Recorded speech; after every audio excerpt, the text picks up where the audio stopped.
To prepare for a second Trump presidency, heavyweight conservatives have banded together and launched a project to hire and educate those who would become the key figures in an incoming conservative government.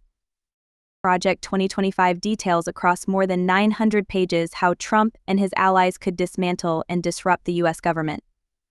It suggests ridding the federal ranks of many appointed roles and stacking agencies instead with more political appointees aligned with and more beholden to Trump's policy prescriptions.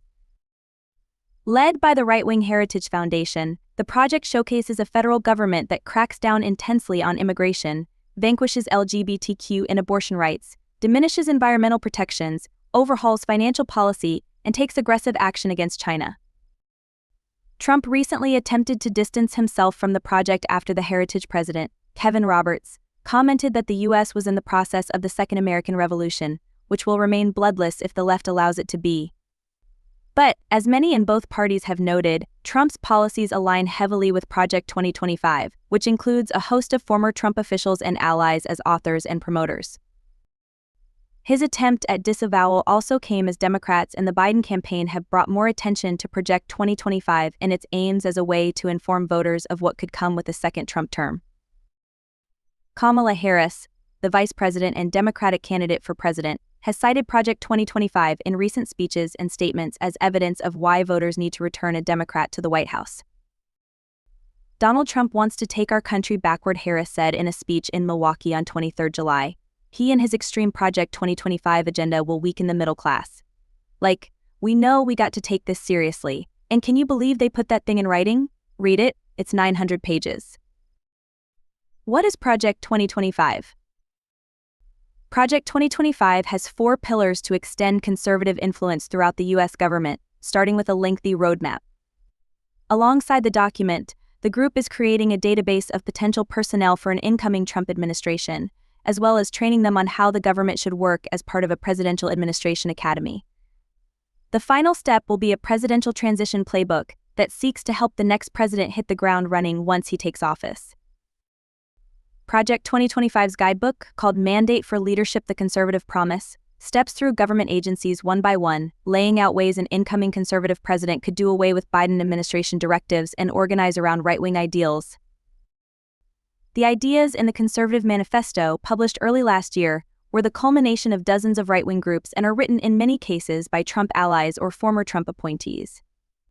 They represent a conservative consensus and are intended to help the right speak collectively about what they want an incoming president to do in office. The project doesn't specifically say it's intended for Trump, but that any conservative president could take its mantle and run with it, though the themes throughout the guidebook are aligned closely with Trump's policy aims in many cases. What is the Heritage Foundation?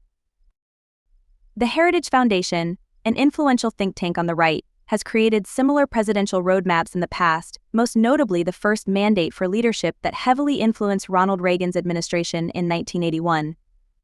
The foundation claims that Reagan gave copies of the manifesto to every member of his cabinet, and that nearly 2/3 of the policy recommendations it laid out were either adopted or attempted by Reagan. The book literally put the conservative movement and Reagan on the same page, and the revolution that followed might never have been, save for this band of committed and volunteer activists, this year's Mandate for Leadership says in its introduction. While Heritage is in charge of the project, the group counts about 100 other conservative organizations as supporters or participants, which the project says is unparalleled in the history of the conservative movement for its size and scope. Most conservative organizations with influence on U.S. politics are signed on, from the American Legislative Exchange Council and Center for Renewing America to Turning Point USA and Hillsdale College. Heritage is led by Kevin Roberts, who previously led the Texas Public Policy Foundation. He wrote a foreword to the Mandate for Leadership, where he lays out how he sees America in 2024, a place where inflation is ravaging family budgets, drug overdose deaths continue to escalate, and children suffer the toxic normalization of transgenderism with drag queens and pornography invading their school libraries. Based on the ideals laid out in the Project 2025 roadmap, the group takes a Christian worldview and wants to see the powers of the president expanded. Restoring a traditional nuclear family is mentioned as a key goal throughout the project. What is Trump's involvement? The detailed plan and personnel efforts are in part predicated on the first Trump administration not being prepared to staff and run the whole government after he won office in 2016. His administration included many memorable dust-ups between mainstream Republicans and his MAGA ideology adherents. Former Heritage Foundation employees also lined the Trump administration the first time around, showing the group's influence in conservative politics. The Trump campaign has pushed back on claims that he would follow the policy ideas set out in Project 2025 or by other conservative groups. His campaign told Axios in November 2023 that the campaign's own policy agenda, called Agenda 47, was the only official comprehensive and detailed look at what President Trump will do when he returns to the White House, though the campaign added that it was appreciative of suggestions from others. In July, Trump himself took it further, saying, "I know nothing of Project 2025. I have no idea who is behind it," he wrote on Truth Social. "I disagree with some of the things they're saying, and some of the things they're saying are absolutely ridiculous and abysmal. Anything they do, I wish them luck, but I have nothing to do with them." Trump well knows the Heritage Foundation and has spoken at their events, and Roberts, Heritage leader, has previously said he and Trump have talked several times.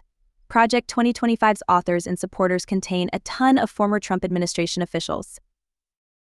Still, Heritage claimed credit for a bevy of Trump policy proposals in his first term, based on the group's 2017 version of the Mandate for Leadership. The group calculated that 64% of its policy recommendations were implemented or proposed by Trump in some way during his first year in office. As President Reagan did in the 1980s, President Trump has embraced the comprehensive recommendations made in the Mandate for Leadership. Tommy Binion, former director of congressional and executive branch relations at the Heritage Foundation, said in 2018.